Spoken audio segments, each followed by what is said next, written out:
Meta is going to spend $100 billion on AI investments next year. And when I started my research, I was skeptical. What are they spending $100 billion on? Llama is way behind ChatGPT or Gemini, and is a more efficient ad engine actually worth hundreds of billions of dollars in investments?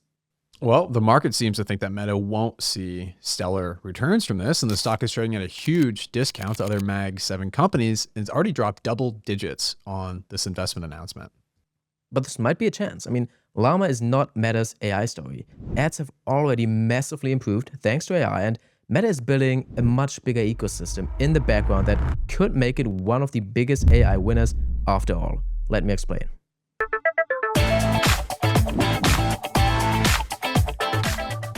Today marks the 56th episode of the Intrinsic Value podcast. That means we have looked at over a year's worth of companies at a weekly cadence, and I am kind of proud that this is only the third time we've covered a Magnificent Seven company. We covered Google and Amazon before, and while we did pass on Amazon, we invested in Google, and that was actually one of our biggest winners last year. And today, we will look at a company that was dramatically sold off in 2022, and since then has returned about 600%. And yet, the stock is down double digits from its all-time highs again, and with a forward PE of just 22 times, it is the cheapest Mag 7 name out there. And in fact, it's trading at a lower forward PE than the broader S&P 500. But before we get into today's pitch, though, I would like to remind listeners that we opened up our fourth cohort of members into the Intrinsic Value community with 20 spots recently. And I actually hope there are still spots available at the time of recording because they are filling up fast. Daniel and I built this community to bring together thoughtful investors who want to learn and invest alongside each other. And the community offers dedicated discussion forums for stock ideas, weekly virtual calls on really a variety of investing topics, and then sessions with expert guest speakers. Folks like Adam Cecil and William Green have spoken to the group before. And while the majority of content is virtual online, membership also includes access to private in-person events, including dinners hosted by the Investors Podcast in Omaha during Berkshire Weekend, as well as events planned in New York City for next fall. Okay, back to today's pitch. A couple of weeks ago, we did an episode on our best stock pitches for 2026 on our sister podcast, We Study Billionaires, with our colleague Clay Fink. And well, Clay chose Meta, and his proclaimed goal was to get us to cover it on the show. And here we are. You really like the pitch. So we are pitching Meta on the Intrinsic Value podcast. I was actually pretty lucky because the pitch that I used a couple of weeks ago was Melly. And let's just say it was off to a good start in this year. But yeah, today it's about Meta. And I gotta say, when Clay pitches a stock and his goal is for us to cover it, who could say no to that? And I mean, it's an interesting one. It's a good company. It's a great company over the last couple of years. And of course, we all know Meta. But I gotta say, I never looked at it in detail. And when Clay was laying out the numbers, I was honestly shocked. We're talking about a company that has over 3.5 billion daily active users. 3.5 billion. That's over 40% of the entire world population. And still, this company is growing its top line at over 20% a year.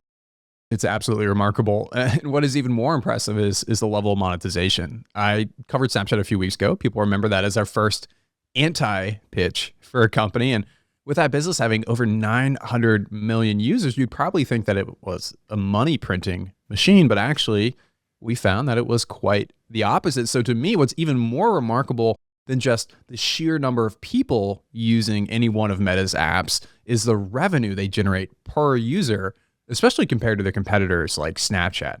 But Meta is not by any means some insider tip that we are dropping onto the audience. It is a well-known company. And there's just always so much to say about these huge ecosystem companies. I think we could probably easily spend 3 or 4 hours on Meta, but you said you want to focus most explicitly on the important points today. So what are those? Yeah, we all know Meta through its so-called family of apps, and those are mainly Facebook, Instagram, and WhatsApp. And these are the apps that combine the 3.5 billion users, and they are the money printing machine of the company. But there's also a second part of the business, and that's the Reality Labs segment. And Google has the so-called Other Bets segment that we often talk about because Google, as you said, is one of our biggest positions. And that's a notorious money burner. And Meta's equivalent is Reality Labs. I mean, it's honestly just mind-boggling how much money has been burned in this segment just in the last 20 quarters, and that's the time frame when Meta started reporting this segment standalone, the accumulated losses are over $70 billion. And the only way they could fund this, obviously, is by subsidizing it with the massive cash that the main business is generating. And so, of course, we will talk about the state of the general ads business, the moneymaker. But what I want to focus on today and kind of double down is Reality Labs, a possible monetization of WhatsApp, and then how Meta uses AI. Because at these prices, I would obviously love to just buy the family of ads on a standalone basis. That would very likely be an excellent investment in the next couple of years. But the challenge is that you're not only buying the ads machine, you're also funding businesses that are, well, burning cash at a very high rate. And there's a risk that those losses just dilute the returns of the core business to the point where overall returns become just way less compelling. I remember in 2022, Reality Labs was the catalyst behind a lot of people wanting to sell their Meta shares and actually even wanting to short the stock. And gosh, that's $70 billion in accrued losses. It's just breathtaking for a single business unit. I honestly kind of feel like that's got to be some kind of record. But give us an idea of what products Reality Labs is actually working on and if the business is finally doing any better after that period of just brutal losses. It's a segment where Meta houses everything related to virtual, augmented, and then mixed reality. I know from your Snapchat episode that you didn't really feel like the VR and AR glasses were still a big thing after an early hype many, many years ago. And I was under the same impression, honestly.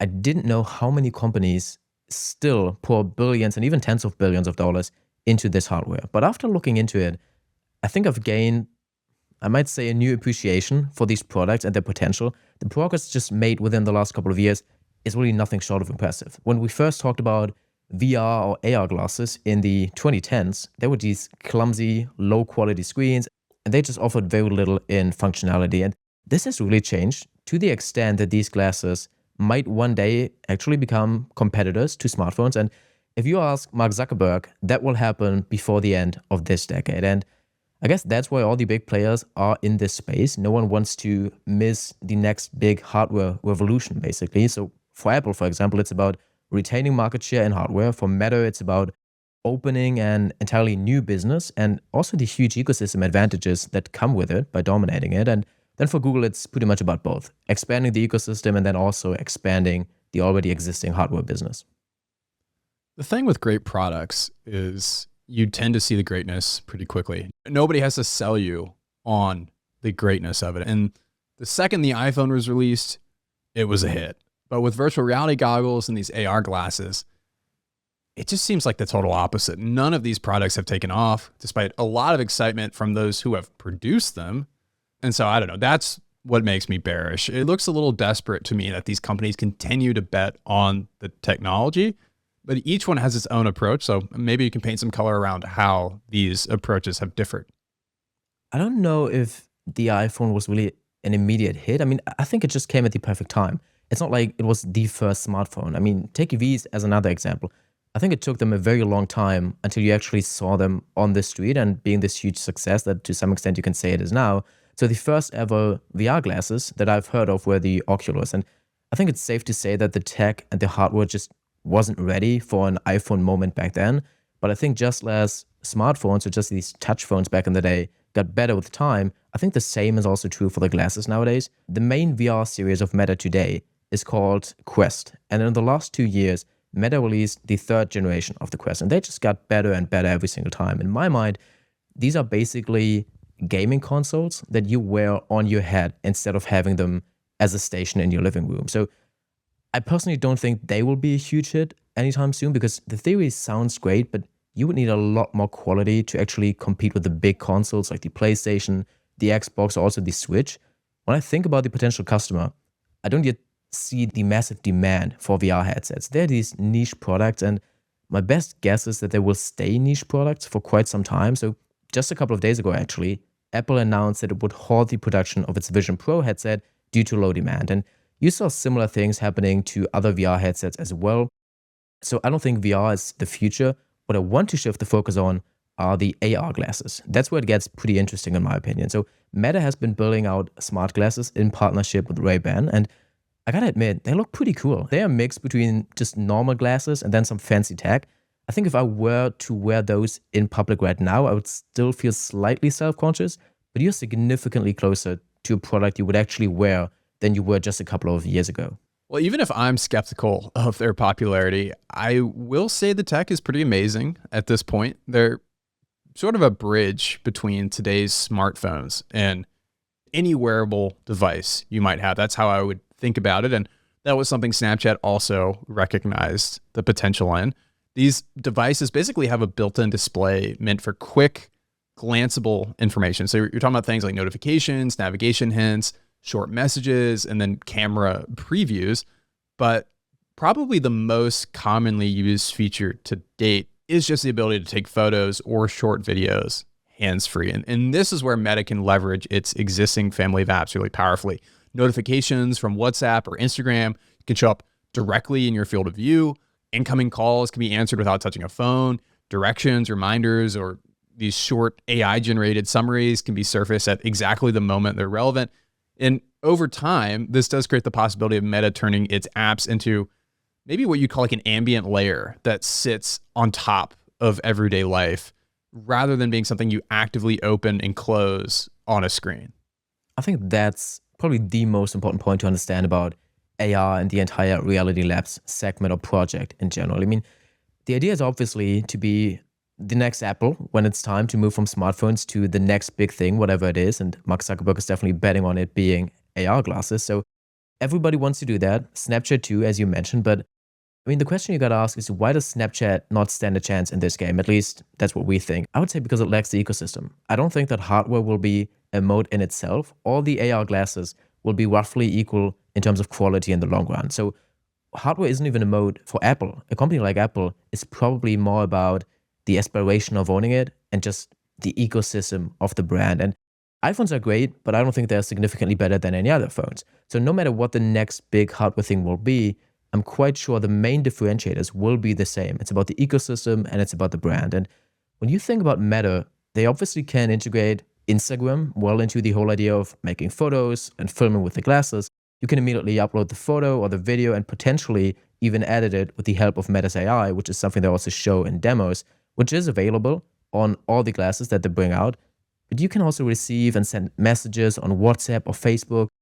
But I think beyond that, it might get a bit difficult. I really hate using AI as this catch-all term because what does that even mean exactly? But I will say, though, that AI tools integrated into things like AR glasses will be a big determinant in whether they work out and are popular in any kind of mainstream way. And so I think just in general, the big challenge is to make their use so seamless that you don't feel like it's easier to just get out your smartphone. And that was always my issue with using an Apple Watch is at some point I would just get frustrated with the tiny little screen and then I would just pull my phone out. And so I do really think a big part of that will be a well-functioning AI interface that is this kind of proactive personal assistant that you can constantly talk to without having to pick up your phone or anything else. And really, it starts to get so good at predicting what you want to do and what information you want. It already fetches it and does it for you before you even ask, which is how you get to this point where wearable devices could start to feel more convenient to use than your iPhone, which might feel like kind of this brick in your pocket that is not nearly as integrated into your life as some of these wearable devices could become.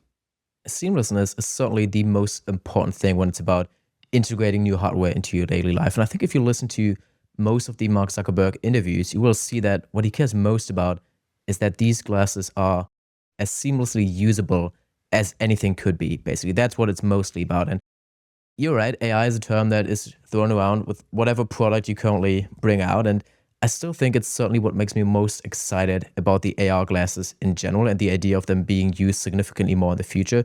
I know it sounds a bit over the top, but I imagine something like Jarvis from Iron Man. And the more you can control via voice or eye movement, I think the more seamless the experience will be. And right now, the glasses have this pretty cool wristband that uses electromyography sensors to detect tiny electrical signals generated by muscle movements in the wrist and the forearm. So instead of relying on cameras to track your hand gestures, the band interprets intent directly from muscle activation, allowing you to scroll, select, or confirm actions with these very subtle finger movements. And the cool thing is that they study your movements over time. So the better it understands you, the more subtle your movements can be to get recognized. And this in itself is honestly such a cool hardware tool that I think it could be used for many, many different things and not entirely only for AR glasses. So intuitively, I still have a hard time seeing myself scrolling with my hands while not holding anything. But perhaps I'm just a bit too skeptical because who would have thought 20 years ago that every person on planet Earth is now constantly looking at a little display in their hands instead of their surroundings outside or when they're talking to someone? Perhaps it's easy to dismiss this idea because it's so hard to imagine that smartphones will no longer be the main tool we use. But to look at it from the other side, smartphones have only really been around since 2008. And it's probably arrogant to believe that that will be the case forever, whether they just have this de facto control over our screen time and communications. And, in fact, I think the lack of innovation in the last couple of generations, particularly from Apple, is probably a sign that something new could be coming, or at least that the kind of situation is ripe for disruption. But I don't know. I still waver on these AR glasses. I really have trouble truly believing that they'll be the next big thing. I get the sales points, but I think until I have one in my hand that works really seamlessly, I'm always going to be a skeptic. Well, I share your doubts, and I think both you and the audience know that probably the two of us are not visionary enough to know what is coming next. Otherwise, I think we wouldn't be value investors. We would work in Silicon Valley. But I would just recommend taking a look at Google's demo of its new Android XR. I'll link to it in the show notes. And I think after watching that, you can see why I at least entertain this crazy idea that this might become a much bigger thing than most people anticipate right now. And at the same time, you just heard me say, watch the Google demo, although we're talking about Meta today. And that's because Google has caught up. And in my opinion, by now, is probably more likely to win this game than Meta is. Again, the main differentiators will be the ecosystem and the brand. And I can immediately think of two companies that are better positioned in at least one of them. Apple, for example, has a much stronger consumer brand and way more experience in just manufacturing and selling hardware. And as I said, Google has a significantly stronger ecosystem. And Meta's glasses, they are very good on a technical level, but a major limitation is, and I mentioned that before, that you can only use its own apps. Yes, apart from TikTok, that will cover almost all these social media apps that people in the West use, but not much more. Apple has the App Store and Google has the Play Store, and that immediately opens up a whole new universe of things to do with the glasses. And Meta doesn't have an App Store like that, and I doubt that developers would just take the risk and then spend a lot of money and time developing for Meta's glasses when they could just develop for app stores where they know there's enough demand here. So probably the most bullish argument that you could make is that Meta wins the AR game and therefore has the chance to build its own app store, effectively becoming the Apple of a new hardware generation, while still controlling the biggest social media apps. But to be honest, even in my wildest dreams, I just don't really see a chance for that happening. Well, we certainly have our biases here because Alphabet is the largest holding in our intrinsic value portfolio. So I think that's an important caveat in how we think about Meta's competitive positioning. But still, when you consider how far Google has come in the AI race just this year, and the fact that it arguably has the strongest ecosystem of apps in the Western world, I really do think it does almost seem destined to become the major player here as well. There's just so many synergistic advantages that come from all of the different platforms and apps that Google has already established as such consumer necessities and are just so entrenched in our personal lives and workflows. And the one thing is that I will say Google has tried to break into this market before. The Google Glass project was pretty famous, and it was one of the very first attempts, actually, but it did not gain much traction. And now it's held up as one of these major failures of the Google Bets division that famously has burnt billions of dollars betting on venture capital projects. And so it's almost a running joke by now that they drop demos of some very promising new product only to release it or have it fall far short of expectations, with Google Glass sort of being the epitome of that. And I think that was arguably the case here too. It might be. And honestly, if you look at all the money that Meta has spent in the last couple of years, and you see the glasses now, they're impressive. But once again, after spending over $70 billion in just the last 20 quarters, probably over $100 billion in total. You would expect at least a halfway decent product at some point down the timeline. So yeah, from what I can see looking at these Google glasses, I think they're real. I think this is a huge change to all the glasses that we've seen before. The Android XR, which Google, by the way, calls AI glasses instead of AR glasses, is supposed to drop this year, and I think it will be a huge change for the industry. And they supposedly can immediately mirror Android's existing apps. So navigation through Google Maps, which is honestly a pretty cool thing because you can always see the route. You can even see an expanding 3D map if you look down, and you can just look at certain things or buildings and get info about them. Just those very cool little AI features that you kind of imagine when you think about Java's Iron Man stuff. And through the App Store, you have access to thousands of third-party applications. So that's a huge plus for users and developers, like I mentioned, that Meta just can't offer. And just think about the Google ecosystem alone. I mean, Google Meet to join live calls, Gmail to answer emails directly, and Google or Gemini to find all the info you need at any time. What's also worth noting is that Meta's more advanced AR prototype, Project Orion, requires a separate compute part that you have to carry with you. And this basically opens up the possibility that at some point you wouldn't need a smartphone anymore, which of course benefits Meta since they don't control the smartphone platform at all. So Zuckerberg is still saying, well, this is far too way out in the future, and he insists that his vision for AR glasses is to just use the phone less and not replace it entirely. But at this point, what else is he supposed to say? I mean, the glasses are impressive, but replacing a smartphone seems like such a huge stretch at this point. But if you're spending over $100 billion, and you probably spend way more than that in the coming years, I cannot imagine him thinking that this will be the next big thing after smartphones. If Meta were in a position where they are ahead and could basically introduce this new category without any competition for a couple of years, I would think that maybe they could pull it off. But considering the competition that's already on a similar level to them, it'll be really tough. And speaking of which, we heard about Google's AI glasses and that Apple stopped production of the VR glasses. But are they also planning augmented reality or AI glasses over at Apple, whatever we want to call them now, or are they way behind now at this point? Well, Apple should be the best positioned company, honestly. I mean, simply because it's the only one of the three companies that's hardware first. And nevertheless, if anything, Apple is somewhat behind both of them. So they do not yet have any AR glasses on the market, and they seem to be behind Google in releasing them, although still Apple has plans to release AR glasses in 2026 too. So as we all know, Apple has not only been left behind in AR, but also in AI. And Google transitioned from a company that was supposedly dead and losing to ChatGPT in early and mid 2025 to an AI leader today. And Meta has made huge headlines regarding poaching AI talent from OpenAI and also some other players.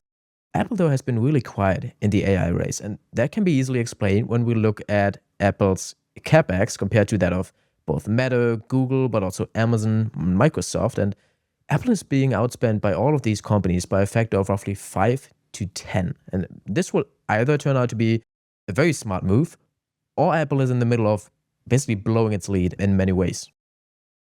As you know, my co-host Shawn and I are obsessed with analyzing companies. But you probably have noticed from personal experience that talking stocks is not everyone's favorite hobby. And I'm reminded of that every time I bring up investing at dinner or when I'm out with friends. They tolerate it for about 10 minutes, but then I get this look. The one that says, we get it, you love stocks, but this is not the place. So Shawn and I thought, why not build that place? And we did it. It's called the Intrinsic Value Community. Our members range from pilots and firefighters to lawyers and engineers, but also hedge fund managers, actual rocket scientists, and CEOs. And despite those different backgrounds, what connects all of us is the passion for value investing and continuous learning. And each week, we host live calls, covering everything from vetting the group's best stock pitches to analyzing portfolios, investing case studies, and conversations with expert guest speakers who are either prominent portfolio managers, CEOs, or authors. And the best thing is that if you ever miss a call, we have a library of recordings for watching back every single call we've ever hosted. And if you prefer reading over watching, well, then we have dedicated spaces in the community to share write-ups, discuss investing ideas, or just your thoughts on the general market. And multiple times a year, we bring the community from the virtual world into the real one, including private dinners in Omaha for Berkshire Weekend and meetups in New York City to explore, hang out, and most importantly, talk stocks. Our last cohort of members brought together 20 incredibly thoughtful people, some of the sharpest investors that Shawn and I have ever met. And if you want the chance to learn alongside people like that, you should join our waitlist at theinvestorspodcast.com/intrinsic value community. That's theinvestorspodcast.com/intrinsic value community. Just like everybody else, there was a time when I was a beginner investor, and I have to say, investing is particularly filled with jargon that can just make it so difficult for new investors to understand what is going on. But it's never too late to get smarter about stock investing from the ground up. At the Investors Podcast Network, we've made a habit of studying the world's best investors, and now I'm distilling those learnings into a simple course for you, or for anyone in your life who you might want to share the gift of knowledge with. With my How to Get Started with Stocks course, you can master the principles of excellent lifelong investing with valuable insights for both beginners and pros. The course covers 10 different sections, beginning with the basics of what a stock actually is and how the stock markets work, to strategies to optimize your retirement savings, how to pick great companies for the long term, what to look for in ETFs, and how to monitor your investments, plus so much more. To begin getting smarter about investing, just visit theinvestorspodcast.com/get started with stocks. That's theinvestorspodcast.com/get started with stocks. And for a limited time, you can use code STOCKS15 for a 15% discount at checkout. The point being there, the rest of the Mag 7 is betting hundreds of billions of dollars on LLMs and the data centers and energy needs underpinning those models, whereas Apple is taking this wait and see approach, which on the surface looks very pragmatic, but the concern is that by outsourcing the development of this technology to other players rather than making their own in-house solutions, they'd effectively be cutting into their own moat going forward, especially in this new era of AI-powered devices, if their AI is being powered by somebody else. And I don't know, personally, I'm not sure how I think about it. Like I said, I think there is something pragmatic about resisting the pressure to dump tens of billions of dollars into a space that is probably well beyond their core competency. People always like to say that Apple is not a tech company truly, and it's a consumer products business. And if that's true, then keeping out of this AI gold rush would be indicative of that. That would be on brand, which is not to say that there won't be any AI baked into Apple devices, because we already know that that's not the case, but more really to say that they might wait and see how things progress and then release a very polished, user-friendly implementation down the road. That would better align with the usual Apple strategy historically. You know, don't bet on the cutting edge of tech, but do be the best at making cutting edge tech usable by the masses. And that's probably enough of a tangent on Apple though, but it's really the opposite approach from Meta, where Meta is jumping in and trying to pioneer entirely new businesses around unproven customer experiences. And so that does make me hesitant. I don't want to say I vastly prefer the more passive Apple strategy, but man, I'm not sure Meta's process reflects their core competencies and product ecosystem very well either. I see why Google is doing AR glasses, for example, but I can't say I get why Meta is betting the farm on it. That's just me though. I want to ask you, what's your final verdict on Reality Labs? I mean, do you think it is something that can turn into a success in the long run with any meaningful likelihood of success? Or is the picture really as bad as it looks when you just look at the numbers on the 10K statements? Again, I mean, I think I'm impressed by the tech, and as a consumer, I would really hope that this product is as good as they advertise, because I would love to have glasses like that. But at the same time, and having said all of that, I don't think it will be a new iPhone moment. And I just struggle to see Meta succeeding despite its leading position to date. So the disadvantages compared to both Google and Apple, in my opinion, are just too significant. And even from a user perspective, I mean, Meta's reputation is much worse than competitors. So when it's about literally walking around with a camera, a tracker, and a microphone on your nose all day, I just don't know how many people would want Meta's glasses on their face compared to either Apple's and potentially even Google's. And that might not be a rational argument, because all big techs will likely care little about respecting your personal data, but Meta might still be the least trusted Mag 7 company out there. And last but not least, if you do the math, and that's kind of what we want to do as investors here, you have to ask yourself how successful Meta's AR glasses would need to become so that you could say Reality Labs and all the investments in that segment have been actually worth it. And again, the most bullish scenario is that AR glasses would become the new iPhone, and then Meta will be the Apple of that new industry. So when we look at how much money Apple has made with the iPhone, it comes out to about $1 trillion cumulative since 2008. This obviously includes other products as well, but I think it will manage for our calculation here, which is, kind of rough. Now, assume Reality Labs produces a similar outcome in terms of scale and free cash flow. The next question would be how much Meta invested at that point in time. And Meta has already invested, like I said, $100 billion in Reality Labs. And yes, the products are good today, but there's still a long way to go. And if we assume its iPhone moment comes in, let's say, 2035, that would be another 10 years of investments. And at the current rate of investments and with the cost of capital in the, let's say, mid to high single digits, it is completely reasonable to end up with an effective investment base of roughly $350 billion by the time Reality Labs actually works out. And if we calculate then the implied internal rate of return, we would end up somewhere in the mid to high teens. And I don't know about you, but that does not sound very bullish to me considering the huge assumptions behind this, which again is that AR glasses will replace smartphones and Meta will become the leader in that new category. I don't think it's an outcome that I would personally want to bet on. But if I were to summarize, it sounds like you think it's unlikely Reality Labs will ever become a meaningful contributor to shareholder value for Meta investors. So when we go to value the company, we almost need to think of it as kind of penalizing the higher quality parts of the business that we find more attractive, which is not to say that we don't want to invest in Meta at all, but you do have to put those pieces into context as one part of the pie is very actively subtracting from the other part of the pie. And we are not entirely sure that we think that bet will ever pay off. Yet all of this might come across as pretty negative, but I think it's just all of us know how great of a business the family of ads are. And we will talk about them later on, I'm sure. But at the same time, if you think about the call options that Meta has, the fact is that you have to pay a lot of money for those call options. Usually what we look for is a company that has a great business model, but it's cheap enough so that the call options are stuff that you don't pay for. And either they work out, and that would be fantastic. And if they do not work out, you have a solid base case. And in this case, I think you have a fantastic company if you just look at the ads business. But the call options that you do have, at least in terms of the Reality Labs segment, they're pretty expensive. For anybody watching on Spotify or YouTube, we have a chart on screen currently that once again is showing the enormous amounts of money spent by the Mag 7 on this AI arms race, for lack of a better word. And it's probably a bit more nuanced than that, as you just alluded to.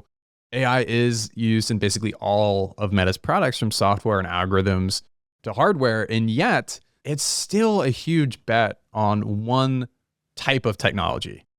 Meta alone is expected to spend over $100 billion in 2026 on mostly AI-related CapEx. And man, I'm still trying to understand where AI creates the most value for Meta, honestly. It can clearly improve the business in many smaller ways, but the open question for me is whether these improvements are large enough to justify the scale of capital Meta is now committing to AI infrastructure. And you just mentioned how you don't think that the $100 billion plus that was already spent on Reality Labs will turn into a great IRR investment for shareholders. And some of the contracts that individual AI experts are being signed to at Meta would really make a lot of sports stars blush and how big those deals are. And so my question for you is whether you see these investments as being on par in terms of uncertainty of profitability as Reality Labs, but maybe just on a bigger scale. Is that kind of the nightmare scenario here with these AI bets? I mean, when I thought about Meta's AI efforts, Llama was the first thing that came to my mind. It's Meta's answer to both ChatGPT and Gemini, and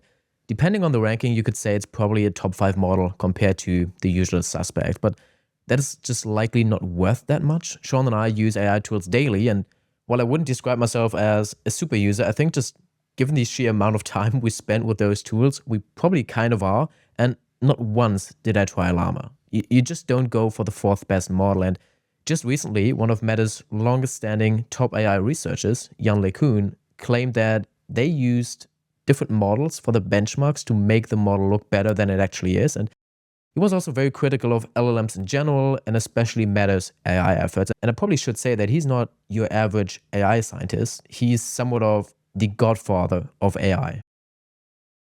I guess you still have to take it all with a grain of salt, though, since Meta's hiring offensive in the AI sector was also due to Zuckerberg thinking that the current team is not yet on the trajectory that he wanted them to be on. And Jan LeCun was more or less leading that team. So he was kind of degraded when Zuckerberg put the much younger Alexander Wang in charge of the new AI efforts. But that's just kind of a peek behind the scenes at the drama that's been leaking out from Meta and their AI department. A lot of the news that came out in both recent days and also the weeks feels very personal, to be honest. But I mean, even Alexander Wang is supposedly not entirely happy with how things are going. And it just seems as if Meta's AI efforts, or more precisely the LLM and the superintelligence efforts, are just not fully on track. And beyond Llama, Meta is actually quite successful using AI. It's arguably one of the companies, one of the only companies that has already seen significant returns on its AI investment, because the main use case is a so-called attention and distribution machine that basically decides what gets recommended on Instagram, so what shows up in Reels, which ads you see, all of that stuff. So the biggest AI product Meta has is the family of apps itself, getting better at predicting what people will watch, click, share, and in the end also buy. And according to Meta, end-to-end AI-powered advertising tools have achieved an annual run rate of exceeding $60 billion already. And after we did the top stocks for 2026 episode on We Study Billionaires with Clay, I thought more about my personal use of Meta's apps and just realized something that honestly shocked me a little. I'll go on a little tangent here, but I think it's quite interesting. I always had a thing for watches. I guess it's coming from my grandpa who used to have a little watch collection, and I'm certainly not the most knowledgeable, and for a long time it was more about liking the looks of them than actually getting into it and buying some watches for myself. But when I first started making some money in college, I put a bit aside here and there, with the idea being that one day I might find a model that I like and I'll buy it. Being the value investor I am, I never actually bought one and instead put all of that money into my portfolio. But in the last couple of months, I got back into the topic and started looking at some models. And since then, Instagram bombarded me with ads for watch shops, one shop after another. And I'm interested in vintage watches, so classy models. That's a niche part of the market. And I'm not lying. My Instagram usage has literally increased in the last few weeks. And most of the time I spent on Instagram was going through the ads. Yes, I went on Instagram, not for the memes or the reels, but to look through ads that they've shown me. And with every other social media app or even website, I feel like ads are this disruptive or worsening thing for the user experience. On Instagram, I literally opened the app to look at the ads because the targeting was so good that it just became a part of my shopping experience. And I didn't even realize it while I was at it, but I was shocked when I thought about this. And I'm not even on social media a lot. As you know, I never had TikTok. And even when I realized I look at an app like Instagram for more than 10 minutes, I just decide to go outside and go for a walk to clear my head instead of doom scrolling. And now here I was opening Instagram just to look at ads. And it also shows you the vast range of brands that advertises on Instagram. I mean, I'm talking Rolex, Patek Philippe, Omega, and dozens of vintage shops. It honestly sounds a lot like Netflix to me, where the algorithm is so good, people found themselves going to Netflix to have it tell them what to watch while only going to other streaming apps for specific shows they already knew they were interested in. And that's a really massive advantage that shows up very subtly.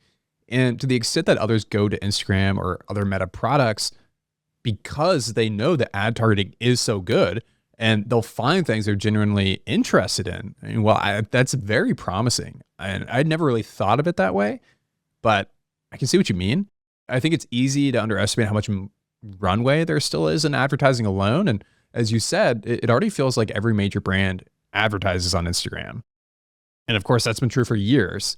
Yet despite that, Meta continues to take share both in the US and globally. And in fact, Meta's been growing its share of US advertising faster than almost any other company at its scale. And on top of that, you have a very strong structural tailwind behind the business. Since 2016, total US ad spending has more than doubled.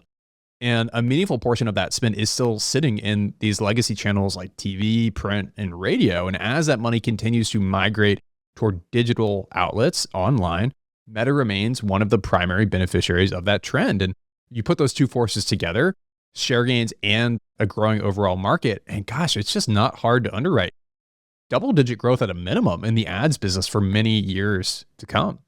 The only thing I like to see, and I actually like it because it shows that I have still some privacy, is that they also show me watches that I could never afford in my life. So I thought, okay, well, fortunately, they don't know that much about me. But just to give you some perspective, probably on advertising and different social media apps, I actually used Reddit quite a bit to get some background on some of the watch models. And I must say it was very helpful. The content over there was great. I didn't get a single ad though that matched the topic. So I don't know whether that's because the algorithm is not yet as good or whether there are simply no advertising brands in that space or on Reddit.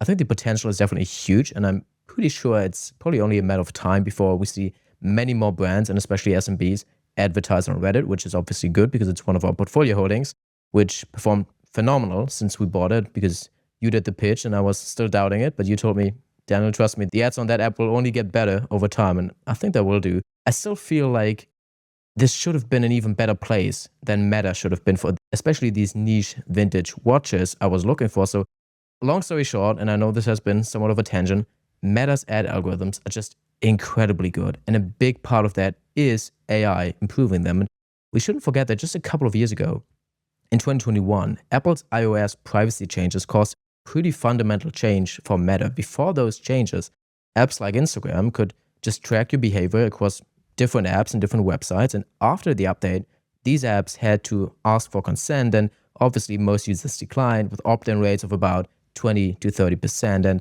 this led to both worse targeting, but also lower conversion rates. And therefore, advertisers were unwilling to pay the same prices as before. And the average price per ad in 2022 declined by 16%. And just 1 year later, it declined by another 9%. And in part, those decreases also had to do with the success of Instagram's Reels, which are these short videos that you can see on Instagram by now.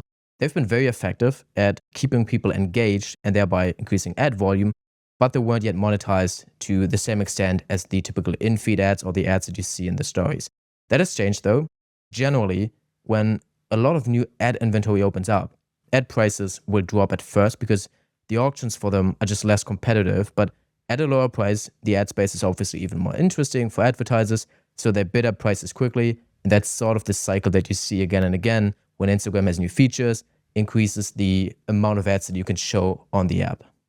The turnaround in the ads business is also very evident in another graph we're showing here on screen for anybody watching.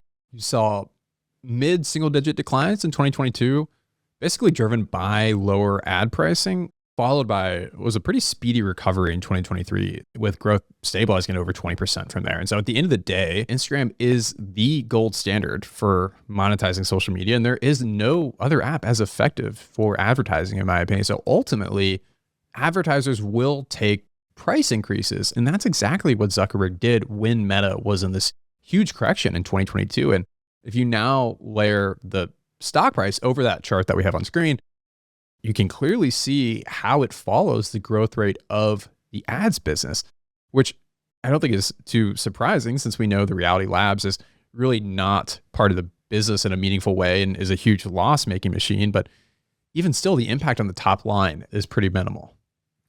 The ads business is definitely what drives Meta stock. That's obvious. And I find it amazing how this seemingly mature business is still pulling in growth rates like this. Again, you talk about apps that already reach 3.5 billion people, and it's not like ad space wasn't used effectively in the years prior, right? But the longer term trend of impression growth is slowing down, as you would expect at some point. Worldwide impression growth in 2023 was around 30%, then dropped to as low as 6% in 2024, and is now back in the mid-teens. And this trend has been offset by significant increases in price across basically all regions. But in the long run, it seems Meta would probably need some new catalyst to keep growing at least at these rates above 20%. Low teens is likely achievable just by volume and also price increases alone in the next few years. But if you want to keep up these growth rates, you probably need something else.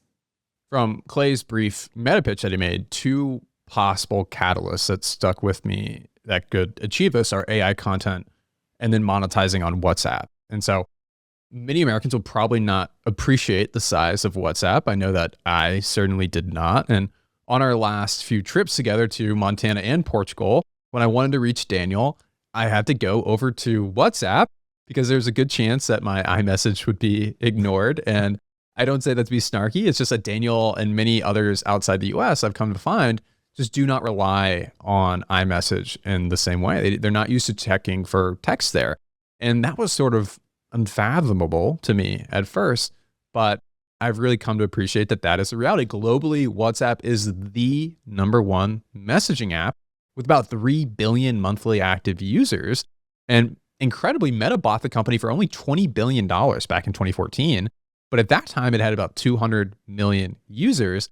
So they have more than 15x'd the user base of WhatsApp over the last decade.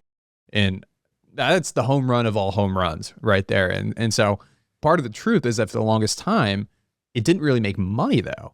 It benefited the ecosystem, but to really call it a home run, you would expect it to make money for them as well.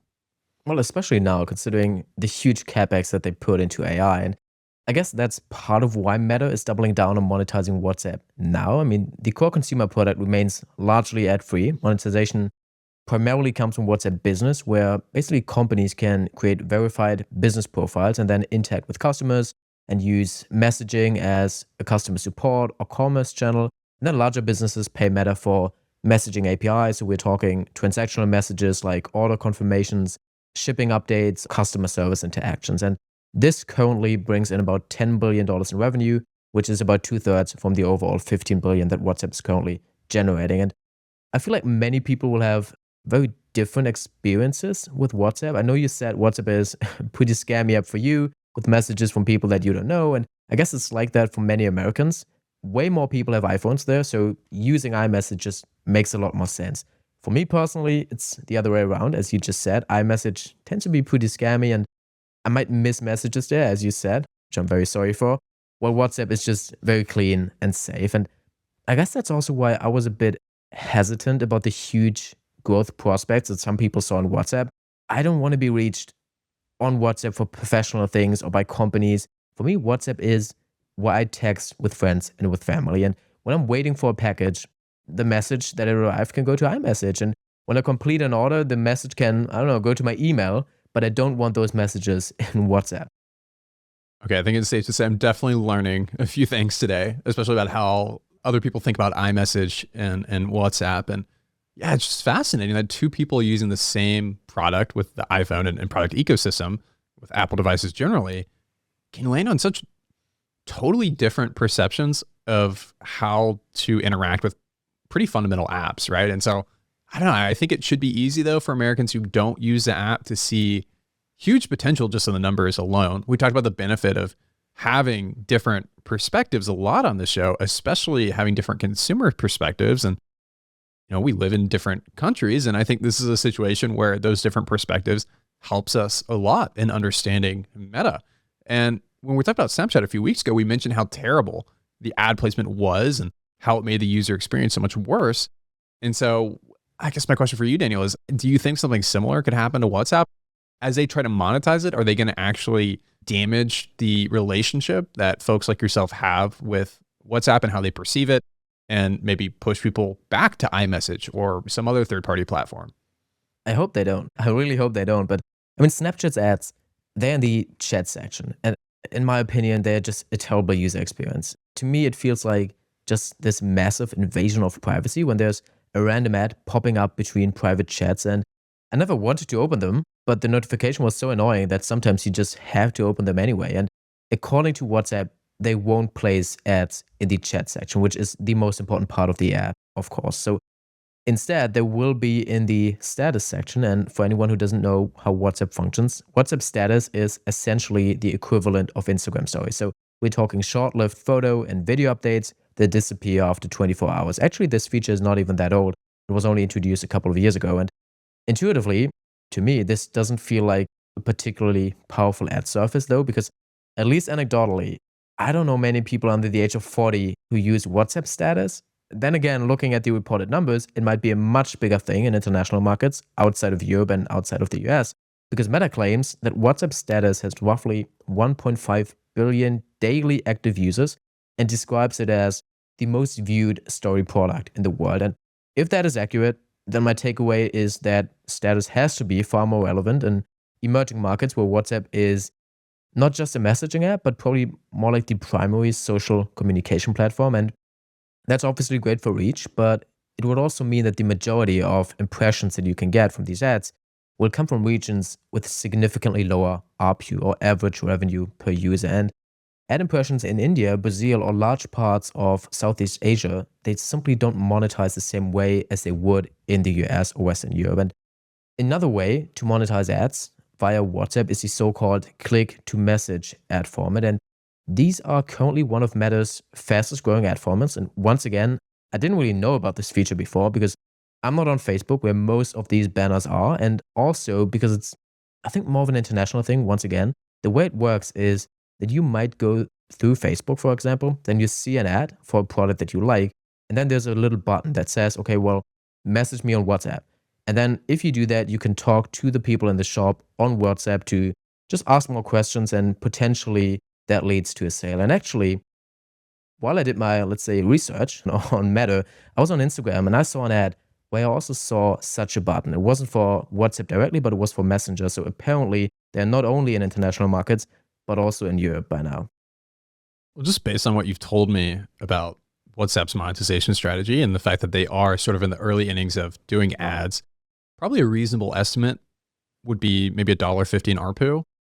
I think it would probably be about double that if you include this click to message part, but I don't think there are many details available on that yet from Meta. And it's not really traffic that is monetized from users who started on WhatsApp. So it depends on if you want to count that as revenue from WhatsApp or revenue from Facebook. And that's where you get into some kind of the accounting weeds and nitty gritty. But if you take that $1.50 and multiply it by 3 billion users, you are talking about $4.5 billion in revenue, essentially. And that's actually not a lot for Meta, which seems kind of crazy to say, but we are talking about a $1.5 trillion company here, just as a reminder. And so again, these are all estimates, and maybe ads will be significantly more successful than that on WhatsApp.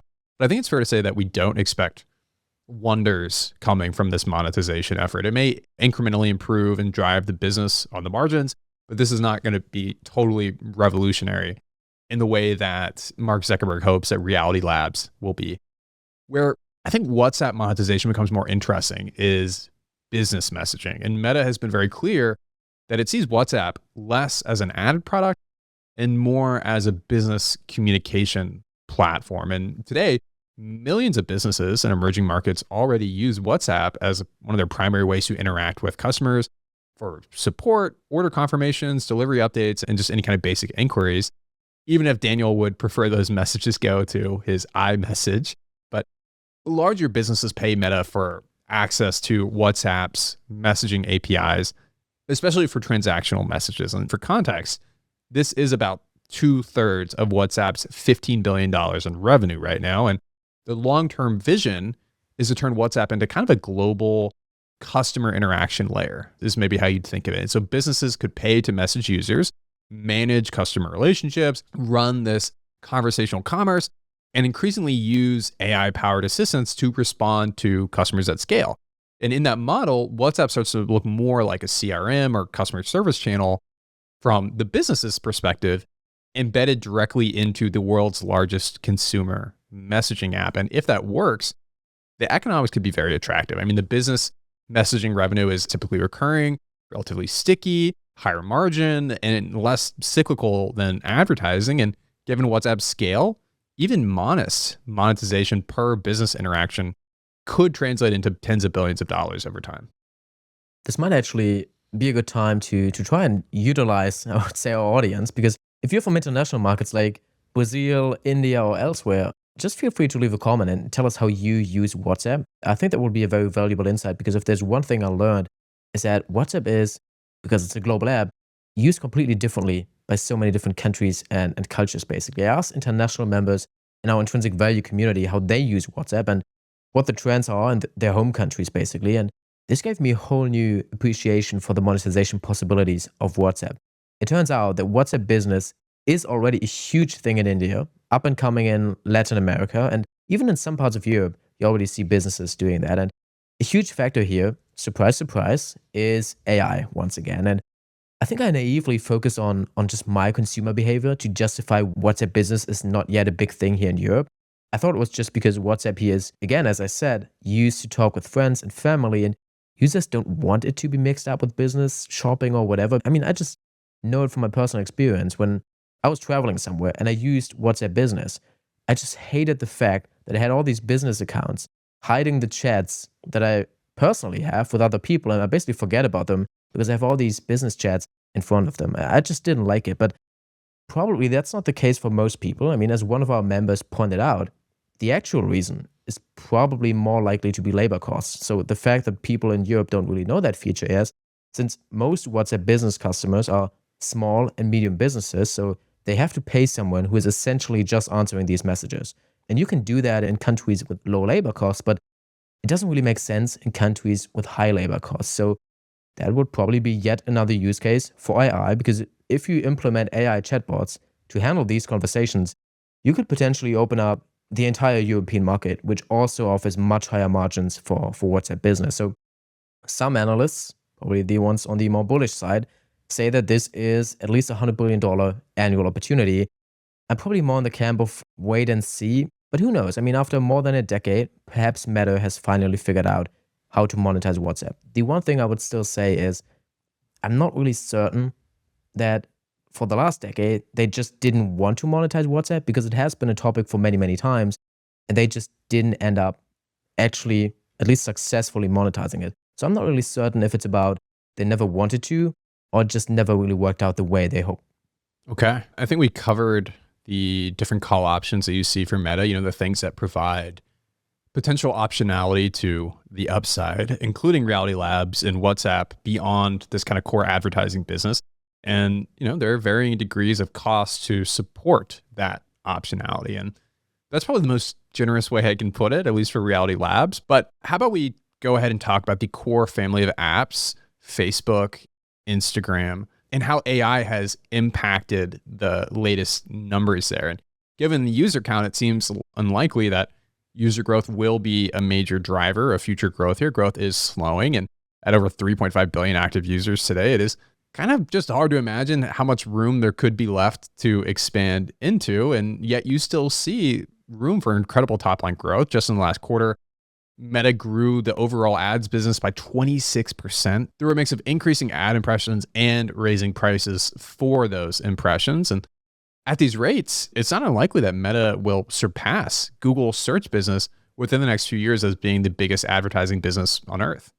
It's incredible. It's just incredible how Meta has managed to keep its apps relevant through all the change and just keep improving monetization. And I think it's very easy to miss, but the stock went down in 2022 due to many factors. Yes, in hindsight, it was one of the best buying opportunities in a Max 7 stock ever, but there was a good argument to make that Meta's time has come. I mean, today it's normal for us that TikTok and Instagram just coexist, but that was one of the threats that seemed pretty substantial at the time. And in our episode with Clay, he mentioned that Reels has become a $50 billion business, which is outstanding considering it was only introduced in late 2020. It was one of the facts that just blew me out of the water. I wasn't aware of how big of a business it already is. And Reels has just done an incredible job of increasing users' time spent on Instagram and has essentially fought off the TikTok threat at all. And the more time users spend on the app, the more ads Meta can show. And if Instagram Reels has generated about $50 billion in ARR and has been around for about 4 years, it was apparently responsible for the majority of top-line growth in that time period. And I don't say that as necessarily a bad thing. It just means that when this feature reaches maturity, which I think it will soon, then growth will probably need to come from somewhere else. And at least if you want to keep growing faster than 20%, that somewhere else is likely to be one of the options that we have discussed earlier in this podcast. And I think this is a main part of the Meta thesis, because at today's prices, you don't need 20% growth to make a good return on Meta. It's trading at a significant discount to Google, Apple, and Amazon while delivering the best growth rates, especially in recent quarters. So Meta will keep being the best place for companies to advertise, and that's globally. So while the ad market is volatile and there might be some weaker years here and there, the mix of more content and more impressions and just the price increases should, without a problem, lead to at least double-digit revenue growth, even without any of the call-ups such as WhatsApp or AI exceeding. And that's basically what makes this investment so attractive, despite us basically bad-mouthing most of the call options on today's episode. Before we get to the valuation, there are two things I still want to talk about. The increase in content through AI and Meta's overall CapEx expenses and AI investments. And back when I pitched Adobe, I argued that AI would be a tailwind for Adobe due to the overall increase in content creation in aggregate. And a similar dynamic applies to Meta. AI meaningfully lowers the bar to creating content. And when content creation becomes easier, more content will be posted on Instagram and Facebook. And more content increases the amount of data available to train and refine their recommendation systems, which can improve engagement and time spent across Instagram, Facebook, and Reels. And higher engagement then expands available ad inventory and improves monetization efficiency. So Meta primarily monetizes AI through these second order effects rather than by building the best AI model and making money off of it. And the question then is how much incremental revenue this can generate and whether it justifies the huge investments Meta is currently making in AI.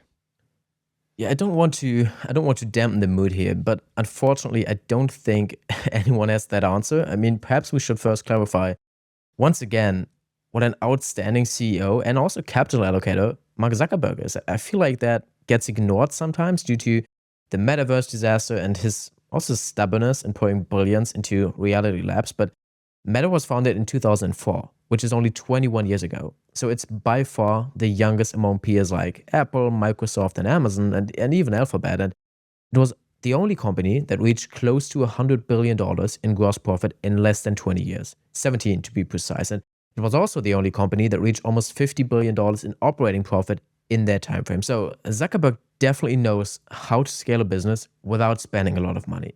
The problem is that it seems that this skill has disappeared in the last few years. I mean, Meta has always had CapEx cycles. The first major one was when it had to adjust to the new mobile-first world in the early 2010s. And then another one when the content moved from text to photo and video. And that took more computing power, so it became more expensive for Meta to build out that infrastructure. Usually, though, CapEx as a percentage of revenue came down quickly as both revenue growth accelerated and then CapEx declined. And that has changed. With the Metaverse efforts and Reality Labs, beyond the reasons we mentioned earlier, the market panic in 2022 was also driven by a combination of revenue decline and higher CapEx. And since then, revenue growth has accelerated again, significantly, honestly, but CapEx growth has been even faster. It hasn't slowed down again. And with Meta's significant investments in AI, the times in which Meta is a high margin and especially a capital-light company might be over for at least a couple of years still. It's safe to say that Meta has made some pretty insane headlines recently, trying to poach talent from competitors and making just some big acquisitions in the space. We're talking about pay packages of up to $300 million for the world's best AI researchers, a $14 billion investment in a company called Scale AI, and just recently, Meta spent $2 billion to acquire the Chinese startup Manus. Manus is actually pretty interesting. I mean, tools like ChatGPT and Gemini, they are primarily general purpose assistants. So you ask them a question, they generate an answer, and maybe help you write something or reason through a problem, but that's mostly it. They are reactive, as you might say, and if it comes to them doing any kind of task for you, they honestly do a terrible job most of the time. If you tell them, hey, could you work in this Excel sheet for me, they'll mess it up. Manus, by contrast, is built around the idea of basically having AI agents that actually execute tasks end to end. So instead of just responding with the text, a Manus agent can break a task into different steps, then use tools, pull data, run processes, and iterate toward an outcome. So, for example, instead of explaining how to analyze data, a Manus-style agent might actually run the analysis, update a document, or trigger follow-up questions. So the difference matters for Meta because agents like Manus fit pretty naturally into business messaging and then also customer support and all these internal workflows on WhatsApp or Instagram, where the goal isn't just to answer questions, but to actually resolve issues. So complete transactions and handle conversations at scale. And in that sense, Manus kind of complements Meta's AI strategy by focusing less on conversation quality and then more on task completion, which is where I can directly create economic value. I've actually given it a try, and I must say, it's thinking for a long time. If you give it a task, it will take about 10 to 15 minutes. And depending on how good your prompt was, the results are pretty good. I don't know yet if I would still say that you see that an agent is critically thinking and then resolving a problem. It still feels like the thinking process is similar to what Gemini or ChatGPT do as well. It's just better for giving it an actual task and then, for example, say, put this into a PDF, which is something that ChatGPT is not very good at. Now, getting back to the investment side of things, the capex to depreciation ratio helps explain where we are in the investment cycle of a company. So when capex runs well above depreciation, which it clearly does now, it tells you that the asset base is still expanding rapidly and the depreciation hit from this build out hasn't yet fully arrived. And that's important because it means current earnings are still benefiting from somewhat of a time lag. So over the next few years, depreciation as a percentage of revenue will go up. And we can see that already, at least to some extent, because it's currently creeping up to the range of like 9 to 10%. So that's the accounting manifestation of today's AI spending, which will probably only increase in the years ahead. You also see the capital intensity in ROIC. When Meta spends heavily on AI data centers, servers, and infrastructure, those costs don't hit the income statement all at once. Instead, they are capitalized on the balance sheet as property and equipment. And that effectively immediately increases the denominator of the ROIC equation. And so meanwhile, the benefits of those investments, better ad targeting, higher engagement, new AI-driven products, those will take time to show up in operating income. So for a period, you have this sharp rise in invested capital while profits comes at a lag, which serves to lower ROIC. And to get ROIC back to earlier, higher levels, two things have to happen. First, utilization has to rise. The AI infrastructure needs to be used more intensively so that it drives incremental revenue and operating profit without requiring the same pace of new capital spending. And then secondly, the investment cycle has to mature. CapEx needs to fall closer to depreciation, meaning Meta is no longer expanding its asset base as aggressively. And when operating income goes faster than invested capital, either because margins improve or revenue scales on a relatively fixed infrastructure, ROIC then naturally recovers. And so in short, today's lower ROIC, returns on invested capital, and a very important metric we like to discuss with every company we cover, reflects a timing mismatch between upfront investment and delayed returns. And the path back depends on Meta proving that those returns actually materialize at scale. But that's enough ROIC. Let's talk about valuation. I think the main thing to figure out today is whether this CapEx spending is a threat to shareholders at these prices, or whether Meta is so cheap that its strong ad business is enough to deliver a great return, really regardless of the capital intensity that we end up seeing over the next few years continuing to flow into AI CapEx and reality labs. The good thing about covering one of the American mega caps is that there's lots of research on them out there already. It's totally different if you cover a company like Chapters Group, which I did a couple of weeks ago. And if that's the case, you have a lot of research already. You can look at many models from other analysts. What I like to do then is that I look at those models, especially the ones from a couple of years ago, and then compare them to how things actually played out.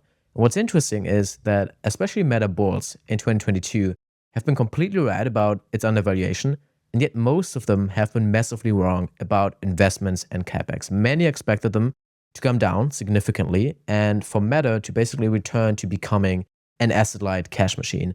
And as we know, that didn't happen. Investments are at all-time highs now, so all these models that went over sometimes 8 spreadsheets going into the details of every single little position ultimately couldn't figure out investments, margins, or profits either. So that's kind of why we tend to keep our models simple and something that we often talk about in our deep dives. And it feels great to build these very complex models that predict every single financial position. But at the end of the day, a company like Meta should look cheap even in the simplest models. Otherwise, the opportunity is likely not that great. And the main idea I wanted to test with my model is whether Meta is cheap today, assuming its top line growth will slow to the low teens and margins in 2030 are essentially the same as today. So this would basically happen if the call options don't work out and you have at least a similar level of investments into AI and the AR glasses and all of the hardware.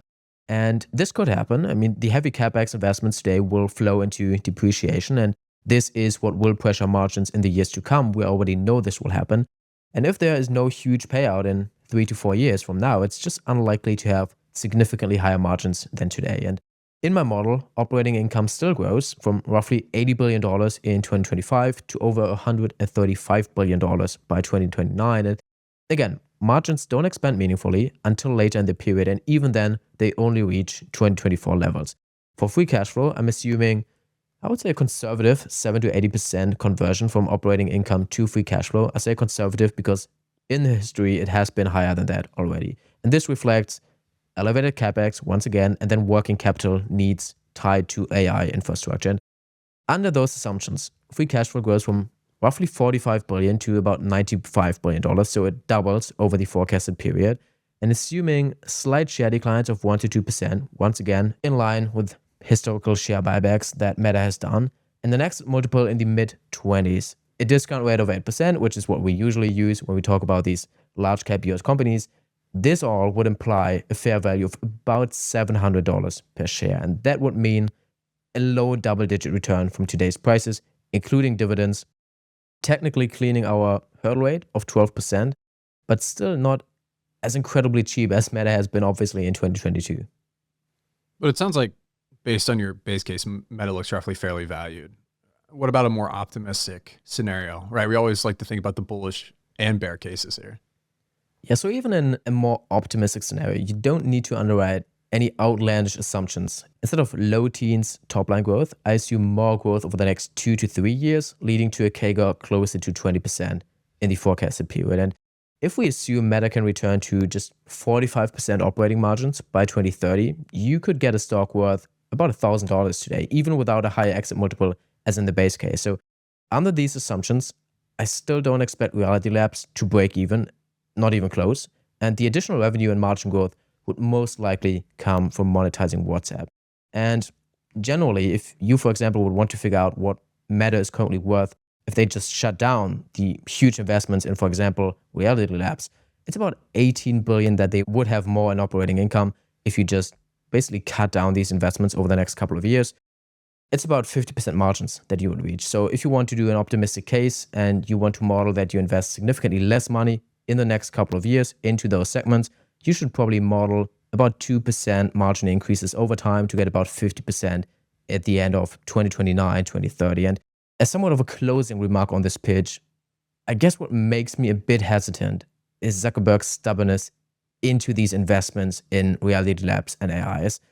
I believe it just is his drive to stay at the forefront of technological development, but it seems kind of desperate at times. I mean, it's as if he knows that Meta needs to expand beyond the family of apps at some point, and until now, investments outside of social media just simply didn't work out well for Meta. And I'm not arguing against my own pitch here. I think Meta will deliver very solid returns from here. And if any of the call options work out, you might see a Google-like rally. The worst case is probably that the investments of the last few years are gone and that Meta, after a few years of lower margins, will just return to solely printing money through Instagram and Facebook. And honestly, that doesn't sound too bearish to me either. So yeah, I just have the feeling that it will become way more difficult for us this year to make portfolio decisions. I think that's true because now that we have a more established portfolio that we spent all of 2025 building out, we have to contrast these new opportunities with the businesses we've already covered in depth and invested in. And through that lens, I don't know, I'm not sure that this one stands out enough to me yet. On the one hand, I remember thinking that TikTok was going to destroy Facebook and Instagram, and for them to turn Reels into the business that they have turned it into, I think it's very, very impressive. And I don't want to bet against Zuckerberg, but also if we've learned anything from working in the media business, it's that advertising can fluctuate a lot from year to year, even for players as big as Meta. So for me, I think I would probably be more excited to snap up shares on the back of maybe an unexpectedly rough year in advertising than during, just a modest pullback after what's been truly an incredible run in the last few years. And I don't know if that's 6 months or 5 years from now, but market timing is a bit of a dirty word. But that really is just to me what it means to wait for a wide enough margin of safety. And in this case, intuitively, I'm just not sure the margin of safety is wide enough. And for example, the way I think about it is why add a 3% portfolio position in Meta over, say, just adding another 3% to our existing holding Alphabet? And maybe that's kind of a cheeky thing to say, but honestly, when you're talking about two mega caps driven primarily by AI and advertising, I don't know if I see the advantage in having exposure to both as opposed to just doubling down on the one we know the best and have more confidence in. And as I was saying, I don't know when that next ad market pullback will come, but that is probably the type of event where I could see Meta's shares getting mispriced enough to warrant a full position from us. But otherwise, at current prices, I'm not sure that I could get excited enough about the business, especially with all the virtual reality and AI capex and all this other stuff going on, that I would want to make it more than just a tracking position at most.